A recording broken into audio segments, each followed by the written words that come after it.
Namo tasse bhagavato arahato samma sambuddhassa. Namo tasse bhagavato arahato samma sambuddhassa.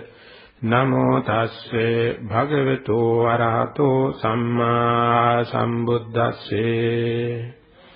Katanca bhikkhave bhikkhu kaye kayanupassī viharati.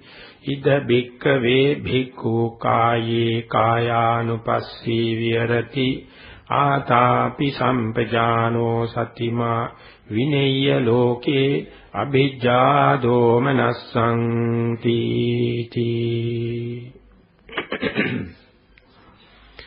Dear devotees, this is our second sermon based upon this Sathipattana Sutta for foundation of mindfulness.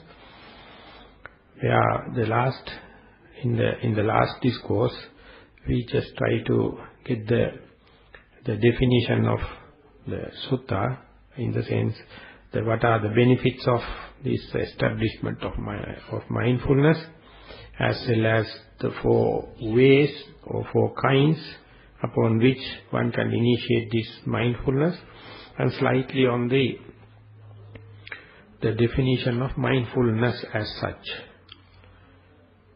So whole the sutta could be summed up into this single term, mindfulness, but unlucky enough, even among the Buddhists, even among the Theravadins, this term has very little application, and for the last 20-30 years, lucky enough, now more and more attention has come to this idea of mindfulness and establishment of mindfulness. So therefore, some of the Westerners, they have stated the idea. Now the facets, the face value of the face of the Buddhism has been radically changed, basically because this idea of mindfulness came, and when it comes to the surface, there is no authority as such in the Buddhism. Earlier it was confined to the forest-dwelling monks, and teachers were basically monks, and therefore laity had a fair enough doubts to entertaining whether it is suitable for the lay people, or can we also get benefits specifically in this very life. But due to this idea of mindfulness and the concept of mindfulness came up, this became a widespread thing, irrespective of the laity as well as the monks, irrespective of the sex. And it has gone still further, irrespective of the religious and the creeds. Also now, this mindfulness has come to practice. So last time we took little time to understand the definition of mindfulness. But even then, understanding specifically how to relate this mindfulness into the day-to-day affairs is fairly a problem, and it is understood. That is why for a beginner, you can start establishment of mindfulness in 3 ways.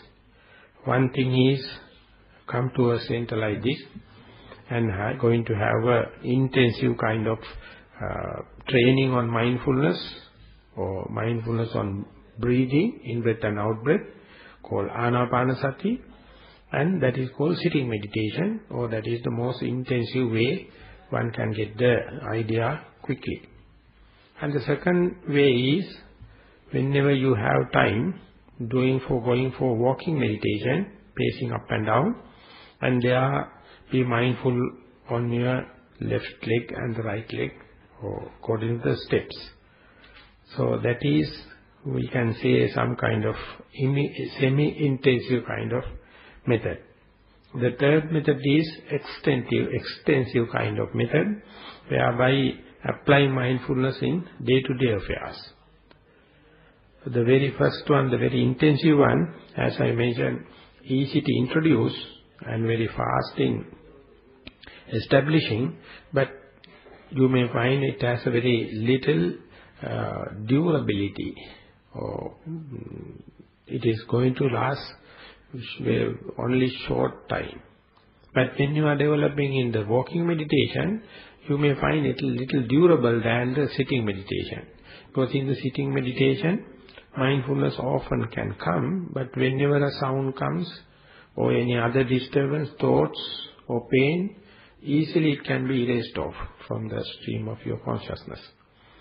Instead, when you are developing the mindfulness in walking meditation, your eyes are open and the body is active, functioning with the intention. You are moving the left leg and the right leg. Accordingly, you are place the mindfulness, and then that is little durable and going to last because it is establishing while you are working or walking, and all the other faculties are rather open.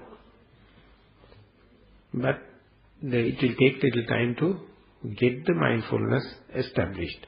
The third kind, when you are doing in the day-to-day affairs, it takes long time how to incorporate mindfulness in the day-to-day affairs. But once you got the understanding, got the tactics, then it is going to give a very firm and real revolution or evolution within the personality. So that is why you have to do, if possible, with all the three types.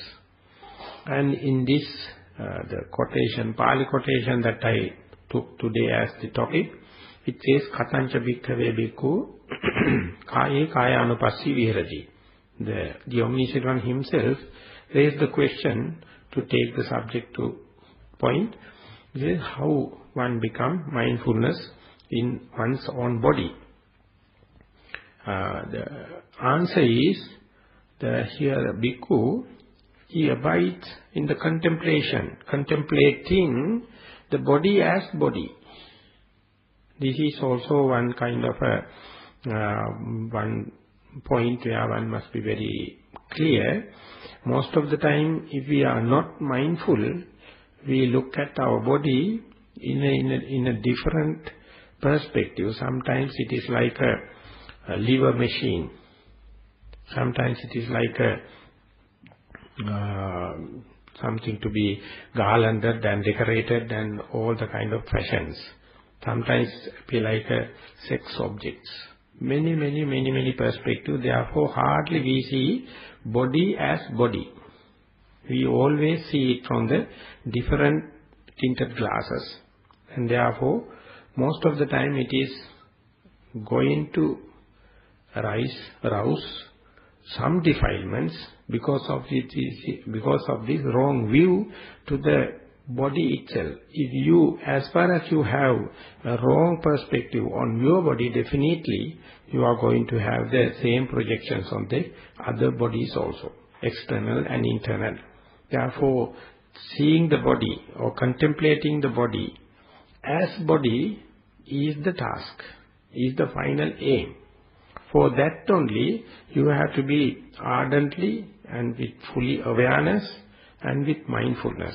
You have to see the body activities.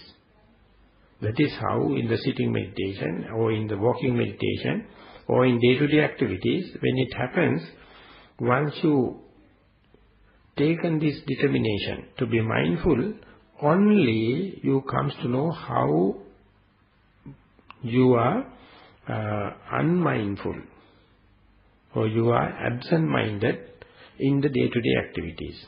So it is a kind of a fearful thing, a threatening thing to start with. That is why you have to learn, you have to listen, and you have to contemplate, and slowly incorporate mindfulness into the daily bodily activities, unless otherwise you are in the fast asleep. Tittang, charan, nisinova, sayanova, yavatassa vigata middo, etang sating aditteya. Daily you may be reciting the Karaniya Metta Sutta, and there this phrase is telling, advising, as far as you are not in fast asleep, tittang, when you are sitting, charan, when you are walking, nisinnoa, you are standing. Of course, Tittang means standing and walking, and Nishin you are sitting, and maybe you are lying. Lie down. Whatever may be the posture, as far as you are not sleepy, as far as you are fast asleep, you have to be mindful. So whenever you become mindful, you will come to know how absent-minded, and that is why so much of accidents, so much of misunderstanding, so much of mishaps, and the dangers, not only to you as well as to the others. Not only to the others, to you also. So that is why the kind and the wise advice to be mindful. To be mindful means to be present, or here and now. When you are trying to take your attention to the here and now, then only you will see how often, how rarely you will be in this kind of alignment where the mind is here and now. So then mindfulness is going to make a crucial change in your likings and disliking as well as the personality.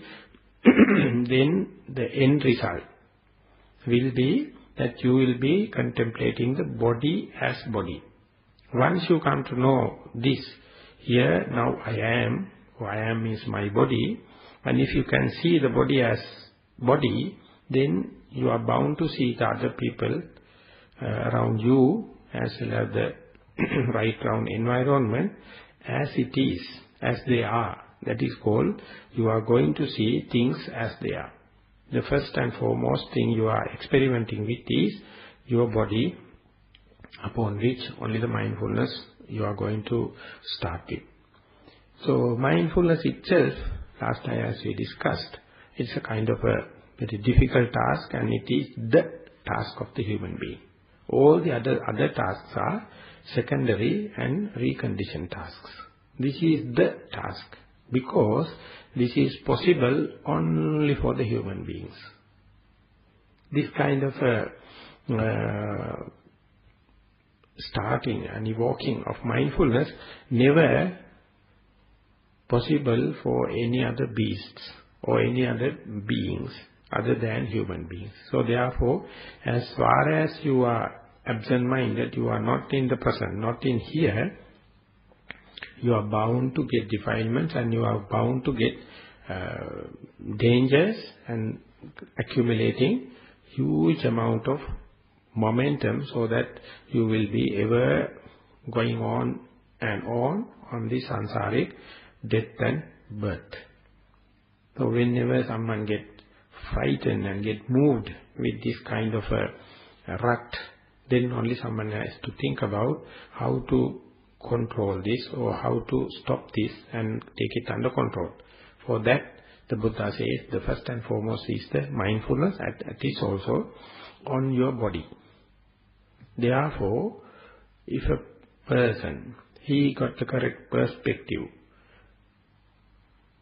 to get the maximum out of this dispensation of the Buddha, he has all the necessary raw materials for his own experiment, his own noble research. So no one can deny, no one can say, I have no the basic raw materials, because your body is the foremost laboratory upon which only mindfulness starts.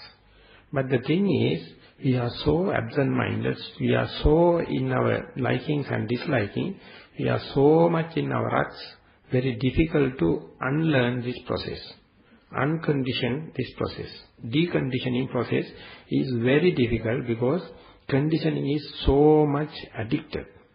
We are so much in this addiction, therefore deconditioning is very, very difficult. Only way is through the mindfulness. So how to install mindfulness, how to start mindfulness, how to get thing go. This is the most difficult thing for the beginners. So in Buddhism, or in this analysis, it says what is the most proximate cause or nearest cause for this mindfulness. It is called the ardent energy, atapa.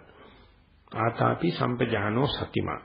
This is how you become contemplating on your body. So this atapa, sometimes known as padhana virya, atapa virya. The atapa and padhana are the adjectives to the terms virya. Virya is known as, translated as, the energy aspect of your body.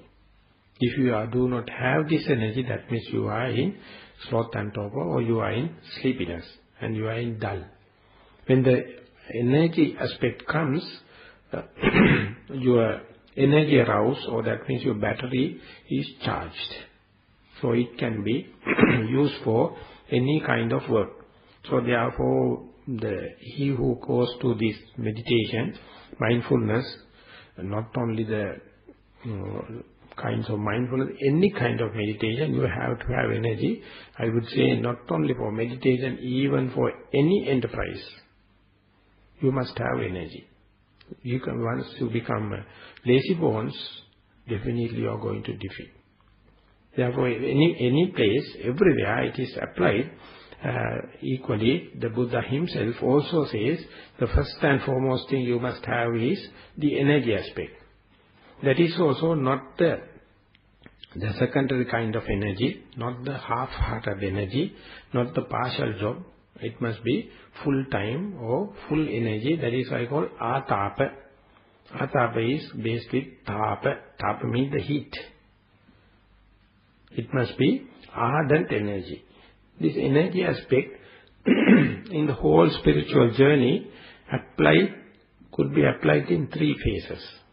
The initial application or sustaining application and the fulfilling kind of application.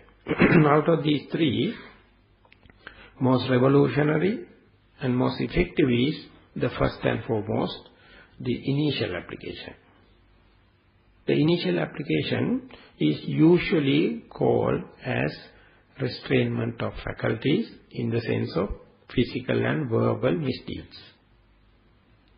Or otherwise it is called the virtues or taking precepts. This is, you have to think against the sensuous pleasure or desire for the sense impressions, and that will lead you to the losing of your moral shame and moral fear, and you will lose the limit, your sensitivity to the limits, how much is beneficial, and from the point upon which that the beneficial part will be turning into a dangerous level and then harming you and the others. As far as you have no restriction on your faculties, rather not on the faculties, on the precepts and the virtues, you are at that danger. So therefore, virya, the first one, it is called anuppannānaṁ akusalanam dhammanam anuppadāya. The defilement which has not arisen already, you must try to not to arise. So that is kind of a spiritual application. It is a kind of a religious kind of application. This is the most important turning point in a life or in a sansaric journey. And most important because this kind of training or this kind of restrainment cannot be imposed upon you by outsiders. Whatever it is they are going to do, it will never work. You yourself has to make up your mind, knowing the vicious nature of this sansaric journey, as well as the unpredictability of the mishaps. Usually, if you are not morally responsible, specifically with the moral shame and the moral fear, you are bound to attribute all the mishaps to the outsiders, or to the climate, or to the past, or to the future. But once you be mindful and taken this kind of a spiritual kind of training, only slowly you are bound to see all these are due to you yourself.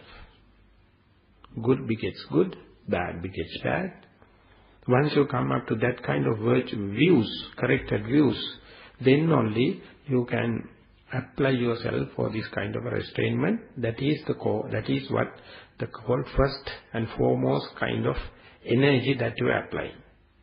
Last time also we remembered, we came to know, the Buddha himself says, the basic qualifications, the basic preliminaries for the Sathipattana meditation is, you must have virtues well and straight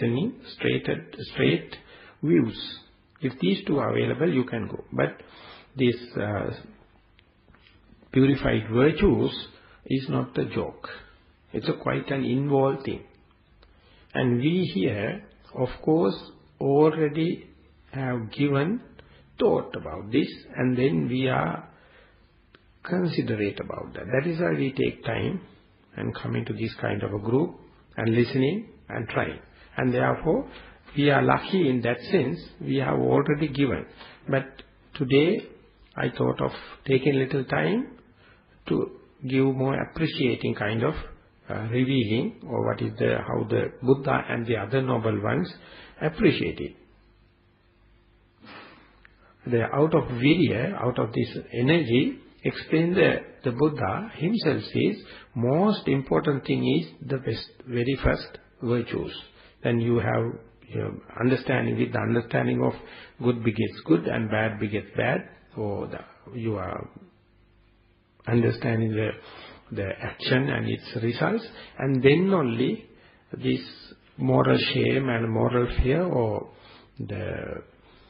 your responsibility and your concern about the morality comes.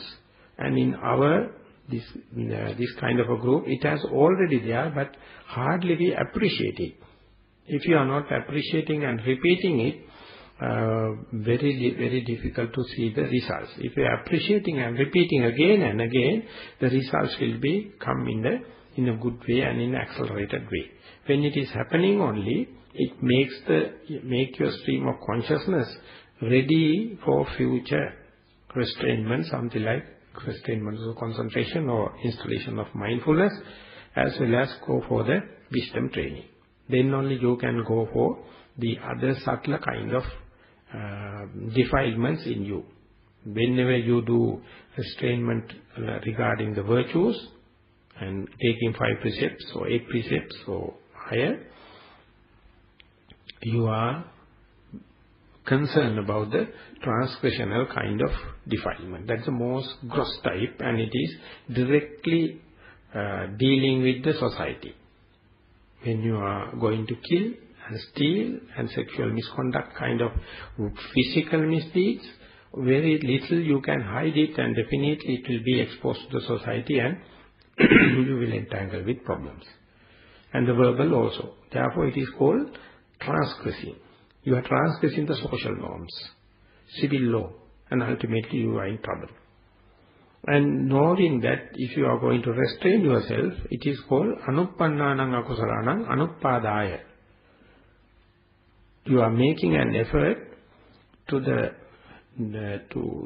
restrain upon the defilement which has not arisen. It's a kind of a wise application. And when it is happening, this transgressional kind, most crude level of kilesas, defilements, will be little under control. And then only you can go for the medium kind or obsessional kind of kilesas, and that is the point where the mindfulness come into play. And it is called uppannānaṁ pāpakānaṁ akusalānaṁ pahānāya. That you are going to deal the defilement which has already came into your stream of consciousness, and how to deal with it. This is the most appealing thing into the present day of world, or the topic of this tension or frustration. When you are frustrated, that means your stream of consciousness is already affected. And the mindfulness is going to give a very effective therapeutic effect. Not the virtues. Virtues is not to do what you should not do.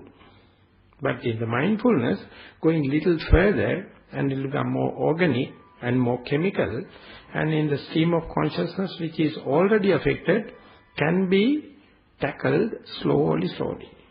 the first and foremost thing is not to react.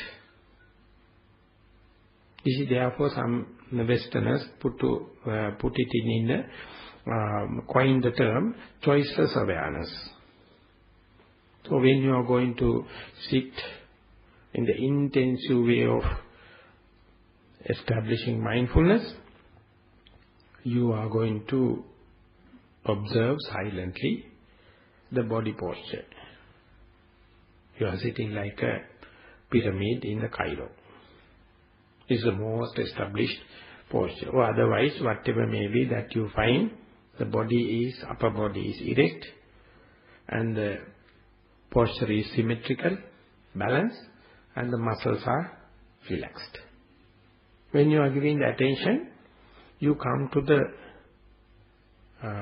alignment. Here, now, I am. Here the I am become my body, and you are not yesterday, or you are not daydreaming about the future, no fantasizing, no wandering. You are here. And you are now. So you are here, now I am, and when it comes, you find that you are face to face your bodily posture, and there is no reaction as such. When the tension comes in the body, if it is not symmetrical, then the kind of action or reaction has to be implemented. So that is why at the beginning you just sweep through your body and see it is symmetrical and no tension. And then just wait 1 or 2 minutes to see what is the most prominent thing happening in your stream of consciousness. Do not try to introduce something. Do not try to impose something upon the stream of consciousness. That means you are trying to be aware what is happening. Either you may be exposed to the body posture. You can see, you can be aware of just being, just sitting, or the in-breath and out-breath.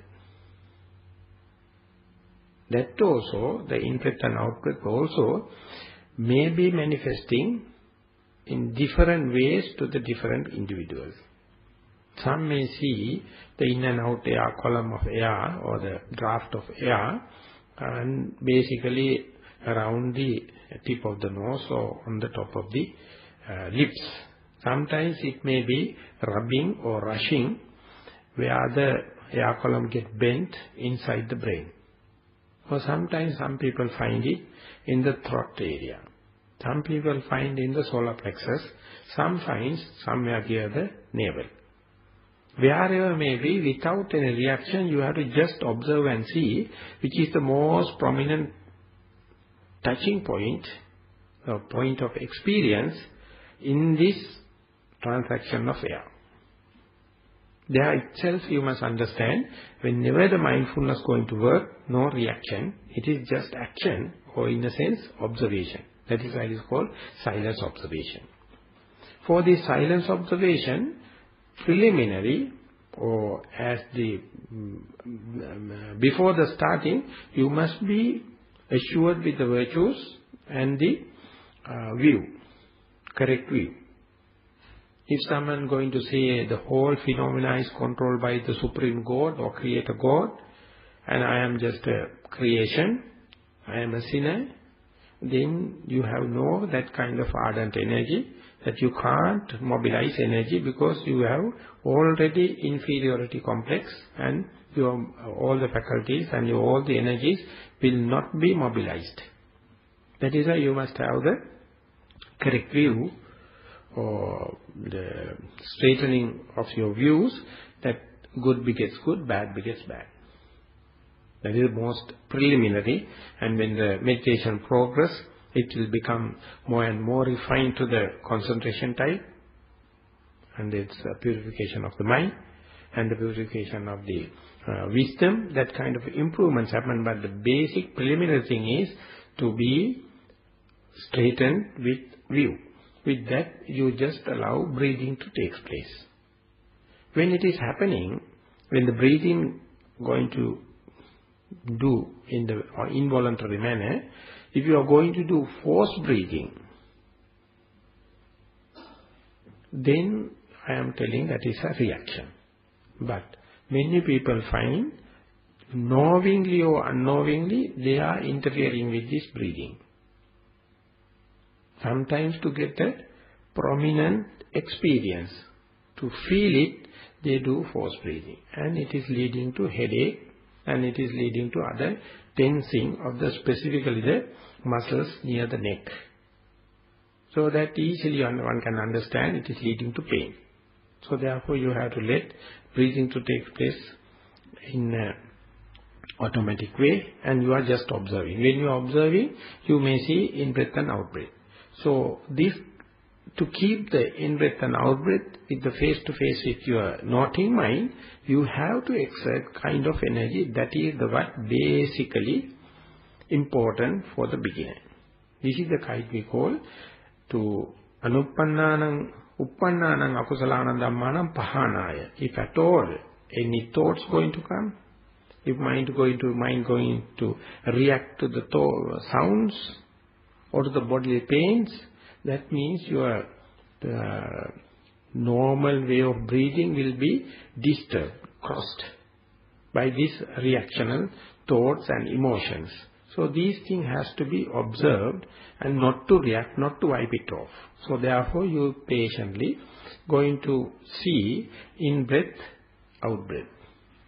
To make the situation more clear and aligned and more mobilized, you must try to understand, or you must try to experience as to what is the difference between in-breath and out-breath. The experience of in-breath and out-breath. That means you have to peep into the process. Very carefully look into that. When you are looking more and more, what happens is your observing mind or the meditating mind is becoming closer and closer to the primary object, that is breathing. When it is in-breathing happens, you must give the full attention and try to feel it, try to experience it. When you are experiencing, definitely you will be assured, I am not in out-breath, I am not in thinking, I am not in hearing, I am not in pain. So much so the clarity will happen. That clarity will never happen automatically.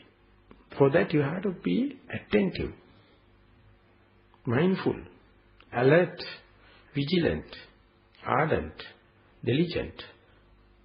So that is the point that most of the yogis find, how to get that alignment, and not only for the split second of 1 second of one action of one phase of in-breath, but exactly the continuing it to the out-breath, and next again to the in-breath, in-breath, out-breath, like continuity.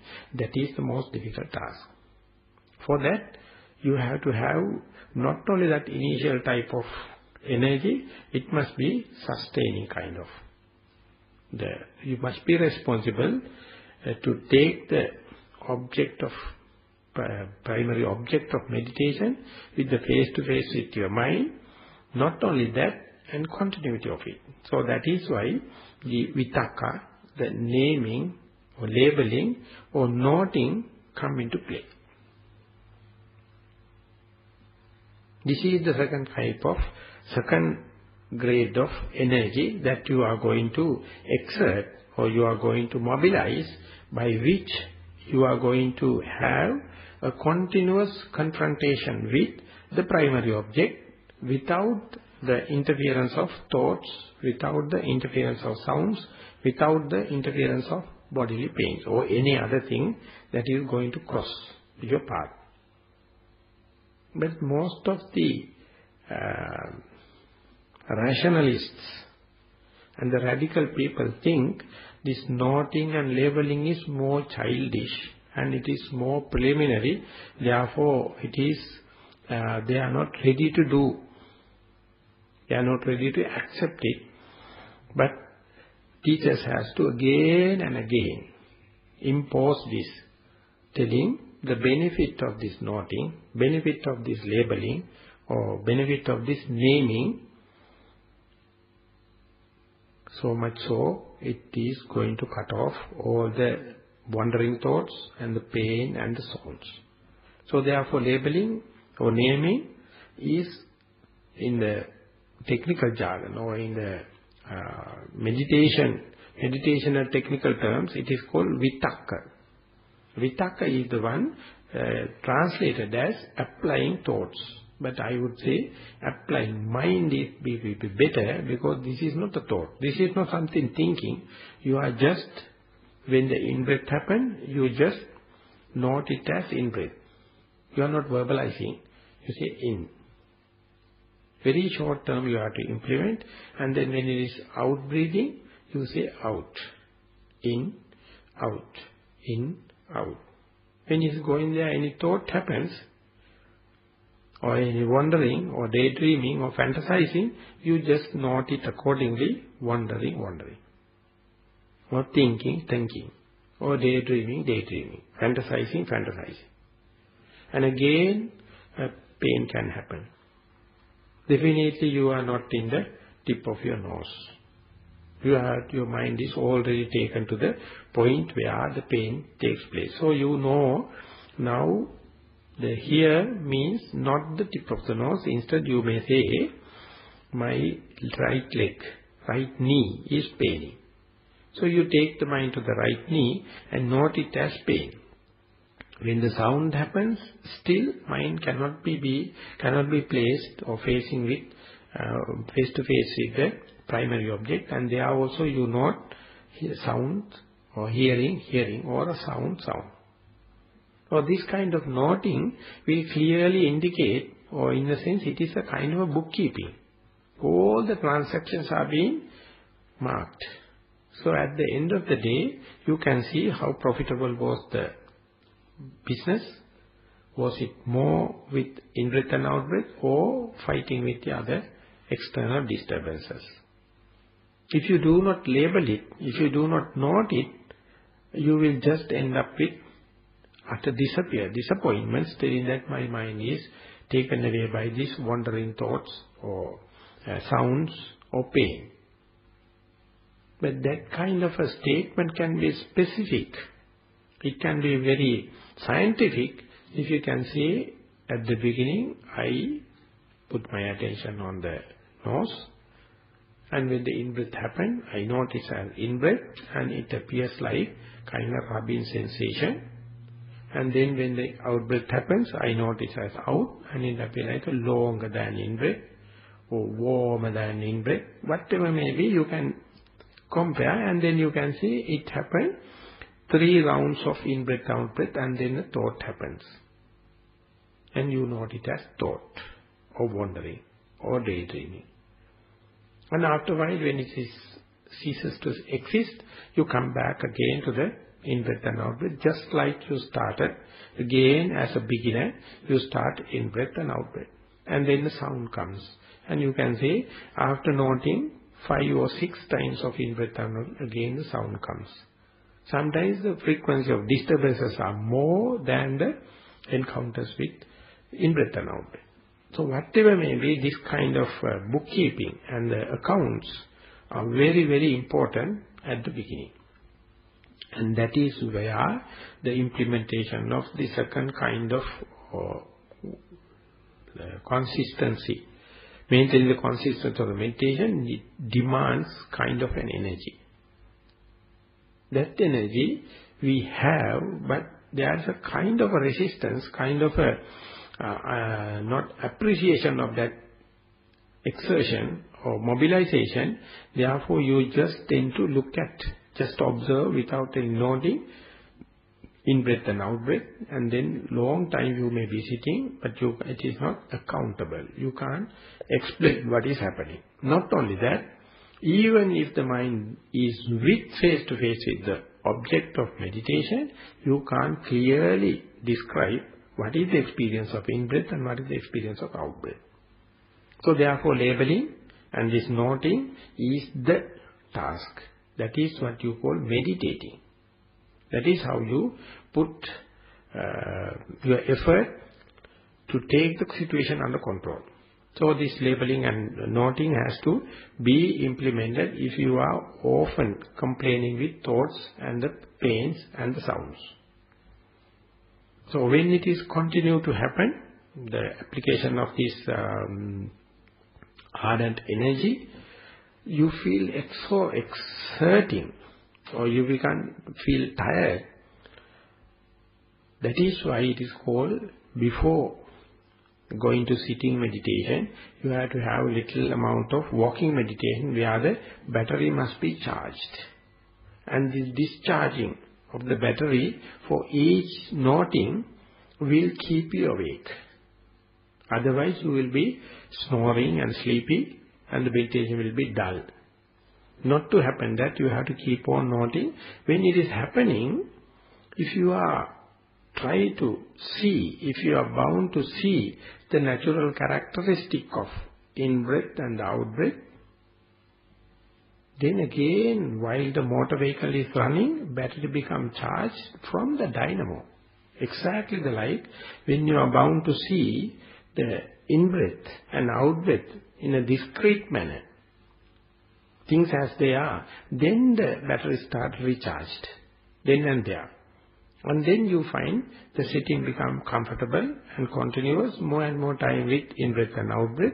Even the thought happens, even the accidental sound comes, even some kind of bodily pains happen, you can thrive, you can continue. This is the kind of meditation, the kind of energy you have to develop, but it is easy to explain, easy to give this kind of information, but the most important part is to do your trial and error and see what kind of a character traits you have. While meditating, what is the most blocking thing? Is it a thought? Is it a pain? Or is it sounds? Or is it changing from morning to the evening? So these information, if you can collect without reacting, then it is a very, very important kind of diagnosis happens. And these are the only thing upon which teacher can help you. If you can clearly say what is the object of meditation, how did you note it, and what did you come to know. So noting, labeling, naming is called vitakka, and what did you come to know is called vichara, the analytical mind. The analytical mind happens when the object of meditation is face-to-face with the mind, not only for one split second, continuously. At that continuity, at that duration, durability, only the knowing going to take place. So therefore, it's an immediate result of the noting. So it is called noting and knowing. Knowing is the results, noting is your contribution or your investment. If you are not noting, immediately what happens is either mind become agitated or in daydreaming and fantasizing or falling into sleep. These are the two traps, always awaiting for the yogi to fall. Bobby traps. So therefore, in order to not to fall, the main thing you have to implement is this ardent energy, noting and knowing. Now, of course, it is noting. Knowing going to take place as a result of it. So when this noting going to continue, either with in-breath phase or out-breath phase, or with whatever the disturbances like thoughts or pain and kind of thing, you slowly you will feel the situation come under control. Whatever thing happens, it is going to give more and more data, more and more information about your behavior, about your personality, about your likings and about your disliking. So this must be completely independent kind of observation. That is why it's called silent observation or choiceless awareness. Whenever the interference, whenever your premeditated thoughts going to interfere, thoughts are bad, and instead mindfulness on breathing is good. Or sounds are bad, and the mindfulness on breathing is good. These all things are your past memories and coming and interfering in your stream of consciousness, they are defilements. If you can note then and there, you will see all the defilements become neutralized. Something like any dirt or anything, household or kitchen items that has to throw away, if you are keeping in a corner, dark corner, it will putrefy and going to give a defilements, and it's going to disturb the health in the kitchen. But instead, if you are going and put into the under the sun, soon the sun rays comes, everything become a compost. Something like that, all the defilements coming into your stream of consciousness, if it is under the light of mindfulness, everything going to be recycled and will be decomposed and making a compost, and will be very nutritious. This is the simple difference between the action and reaction. Noting is an action, and whenever the sounds and the thoughts and things happens, if you get tense and become frustrated, that is a reaction. So therefore, the second kind of energy is being explained, uppannānaṁ pāpaka akusalānaṁ dhammānaṁ pahānāya. The defilements already arisen in the stream of consciousness can be erased off. This is a miracle. That is how Buddha says the first benefit of the Sathipattana meditation is called purification of the being. But the beginner will see only one split second here and there. But definitely it is a clue. If you can develop the momentum, if you can continue with this one, the purification, the momentum of purification going to start. And when it's going, catching the momentum, as the acceleration goes on, it is going to give enormous amount of benefits. Soka paridhavana samatikamaya, dukkha domanasang atthagamaya, nyaya sadhigamaya. You will see, you will assimilate slowly. This is the middle part that I have to assimilate with my own experience. Books may say anything, many things. Teachers may say many things. And your other knowledge, many. But then and there, with the trial and error, how to keep the object of meditation with the face-to-face with the mind is a coincidence. It's a kind of a thing, unpredictable. But more you take efforts, so much so you are going to decode the process, and you become familiar, you become aware of what is happening. So when you apply more and more, sometimes, some days, you are going to get successful sittings, whereby all the things are countable. Sometimes you find it is not successful, appear to be, everything is not mindful, difficult to note, and end up with unsatisfactoriness. But whenever it is going to be successful, it is going to give enormous amount of confidence, enormous amount of the faith, what you all are doing. So all these things coming out of this middle type of energy. And when it is going further, anuppannānaṁ kusalānaṁ dhammānaṁ uppādāya. Chandang janeti vāyamati viriyang ārabati cittam paggannāti padāti.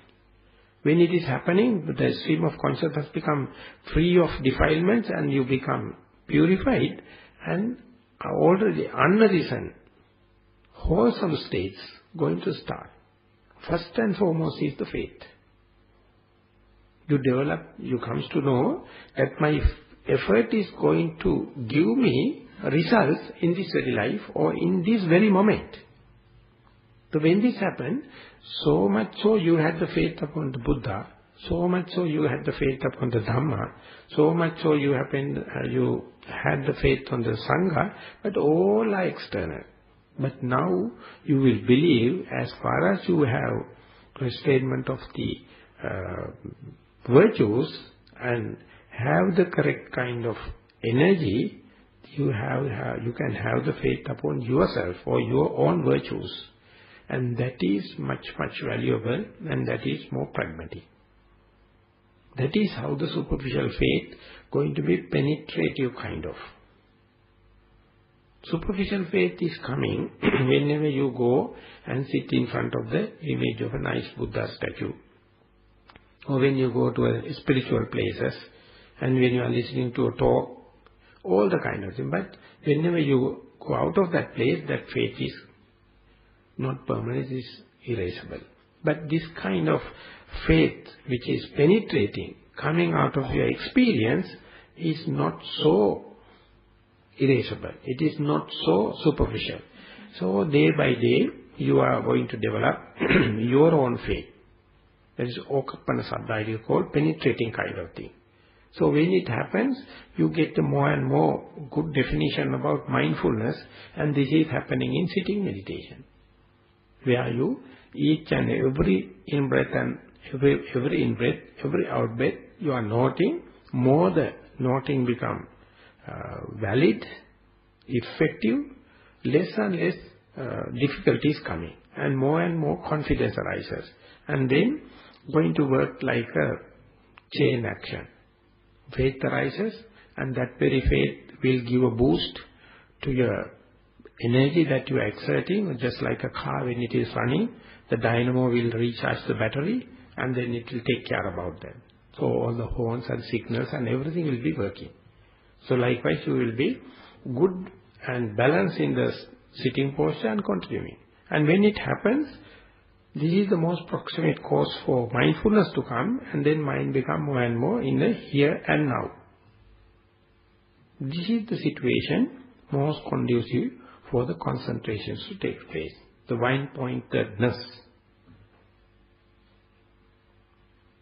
If you are taking the rising and falling of the abdomen instead of the breathing, or if you are taking the day-to-day activities instead of breathing, if you are taking walking left leg and the right leg instead of the breathing, exactly the same process. Whatever the arising object, you try to be on the ball, just like a football game. Whatever the object arises, do not react, but choicelessly be aware. Be silently aware of it and note it. Whenever it is noting, whether it is rising and falling, or whether it is in-breath and out-breath, or left leg or right leg, whatever may be, it's going to arise, and then and there concentration happen. It's very difficult, of course it is difficult, someone to comprehend how can that when the objects are changing, the concentration going to continue. Therefore, when this method introduced to Sri Lanka, many scholars write so much of articles to say this is a fallacy. This is impossible. This will be never work. But ultimately the Venerable Mahaji Sayadaw told, yes, for your rational knowledge and for your all the assumptions and all the kind of it is true. But you just come and see the practicing people, they are experiencing. They are talking with your own experience. Therefore, I have nothing to fight with you. So if you are also that kind of criticizer, of course you will be entangled with more and more fantasizing and thoughts and daydreaming. Instead, if you are going to note the object, you will be cut through and go to the concentration slowly, and that concentration calm down the mind, and then more and more seeing the things as they are, not only on the breathing, even in the day-to-day activities, anything, any challenging thing, any vicissitudes of the world, you will be unshaken, and you can see the event, the beginning, the middle and the end, and whatever the decision you are going to take will be lasting. Because it is not a reaction, it is based upon facts. That facts coming out of observation. That is the scientific method you can explain. So therefore you start intensely with in-breath and out-breath. Or some people already, some knows, and it is already valid method, the rising and falling of the abdomen. And when it is going to the walking meditation, your eyes are also open, but you are not looking at the leg. Your ears also carrying so much of sounds and noises. When the body moves, the air currents comes and you feel heat and cold. Even then, if you can focus the right leg, when it is moving, what is the most prominent thing? What is the most experienceable thing?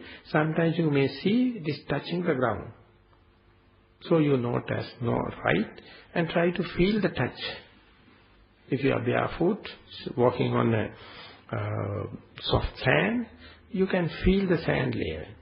If you are walking on the cement floor or something like that, you can feel the flatness and the hardness. All these kind of things, under the nose experience, no one can deny. As far as your mind is face to face with the object, you can clearly test and see whether my mind is after a desire, whether it is taken away by a hate, or whether it is taken away by haziness or bewilderment. No. As far as the mind is with the object of meditation, no raga, no dosa, no moha. But you don't feel any positive, because the momentum has to come. The acceleration has to come up to the correct proportion. Then only you are going to develop the virtues, something like the seeing things as they are. But at the beginning, what is happening? You are clearing the stream of consciousness out of the potential defilements. So when this is going to continue further and further, the concentration gives the way to the wisdom. When that happens, you will understand, first and foremost, basically on the breathing, something like the primary object, and sometimes on the walking, and sometimes in the day-to-day activities, you become all of a sudden self-aware, and you are here now. And it appears like completely new experience, because when it happens, your extrovert nature will be going upside down, you will be introvert. And the physical and verbal restrainment will be further going down, and obsessional kind of kilesa soul will be cut off. And we will get stuck into that moment. But immediately, due to the novelty and all the kind of strangeness, you may be losing the mindfulness, and again it has to happen. When you keep on going, you will start living. Otherwise, you are trying to live all the time. You are imagining. You are thinking about the past and become disappointed, thinking about the future and getting excited, and making a desire for the pleasurable things and hating with unpleasurable things. And you are completely bewildered when there is no pleasure, no pain. So all these kind of things are going to rob your present moment. When the mindfulness comes, you are going to live. So this way, when the things become more and more vivid and more under the nose experience, so you will come to know your child age, when you are in front of a toy, you are fully in it. And even you can see all the young children, they are in it. And the artist is in front of his own creation, he is fully imbibed in it. The bee in front of the flower, the butterfly in front of the flower, you can feel it. That is why we call it is aesthetic. It is something outsiders can feel it. But in your case, where you got messed up? As you advancing in your age, advancing in your assumptions, advancing with your daydreamings, somewhere else you lost the point. And now it is, while it is reinstallation, you have to completely decondition it and come back to the present moment. So simple technique is noting then and there, or labeling then and there. It appears like childish. But anyway, ultimately when it comes to the mindfulness, and once the mindfulness established, you will see it is at least clearing your stream of consciousness from the potential kilesas, and when that ability, that skill continue to happen, then only you can have kind of a claim, kind of a assurance about the obsessional kind of kilesas. Because this transgressional kind, of course, your parents can see, neighbors can see, the police will check you, and all the kind of thing, ultimately you will see the consequences. But this obsessional, you are not confronting. Most of the time, you are blind to it. Most of the time, you are hiding. And ultimately, at the deathbed, you will be regretting. But if you are developing the mindfulness, before the death, you can come to know this is how it happened, that is how it is going to give the volitions and leading to the bad consequences for this life as well as the future lives to come, as well as you as well as the others. So when the stream of consciousness become clear, that is the simple idea of purification of being. Be aware, this is a temporary process. It will never give any permanent changes, but it gives the confidence. It is a possible thing. It gives that it is my job. It is the task. No one can do it for you. But if you develop it again and again and again, when any mishap happens, unfortunate thing happens, it will be beneficial.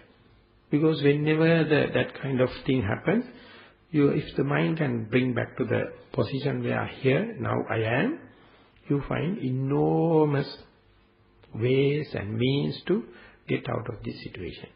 Specifically when you are facing an interview, or if you are facing question papers, you find whole your knowledge will be blocked due to this tension. So if you can do 2-3 breathings, simple breathing in and out, and mind come at home. When this happens, all your knowledge and all your memories will come undisturbed. So likewise, when the tense situation happen, only you can see the benefit of this, the already developed mindfulness. These situations are not to start mindfulness. Starting of mindfulness has to happen in the kind of a situation where you have enough time, you have enough freedom, and you have enough solitude, isolation, then you start. Once it come to a certain amount of momentum, then you will bound to get results whenever mishaps happen. And you can't pump it to others. Parents can't do it for the children. See, even children knows they can't pump it to the parents. So therefore it is an individual task. So therefore so much of benefits in this mindfulness, but many find difficult to realize it due to the lack of energy. Due to the lack of ardent energy, not the initial type, the medium kind of. One it is recognized, and one it sees the pros and cons in that. Definitely you are developing this skill and it is leading further and further. Then only this fulfilling kind of energy comes and do irreversible, permanent change. At the beginning, of course, it is happening on the temporary basis. But that will give good confidence, good faith, and cycle going to work. Faith leading to the energy leading to the mindfulness leading to the concentration leading to the wisdom. That wisdom in return invoke more and more faith. That faith is active kind of thing, not the superficial kind of thing. So likewise with Dhammachakka, the wheel of Dhamma going to turn. Earlier the better. So therefore, everyone has to take their own responsibility. As the Buddha says, I have already expounded the path. Now it is your task. Out of the compassion, out of wisdom, he has nothing to do more. So therefore everyone must feel the responsibility. That is one of the very important, profound message that Sathipattana Sutta brings. And we try to understand with our experience as well as the theory knowledge, to refine further and further, to see the mechanism and then develop our own faith. So therefore, everyone has to be vigilant, be diligent, ardent in practice. The most important thing is a regular application, sitting, walking and day-to-day activities. When you regularize situation, the momentum can be easier, and then you will understand the initial kind of energy and the medium kind of energy and the fulfilling kind of energy. So with that, the hope and the wish is to realize the irreversible results in this very life. With this message, I would like to sum up this talk. May all the blessings of the Triple Gems help you to develop, and with the help of your theory and practical knowledge, the faith, the ardent energy, and the mindfulness, concentration and wisdom you may attain in this very life. Thank you very much.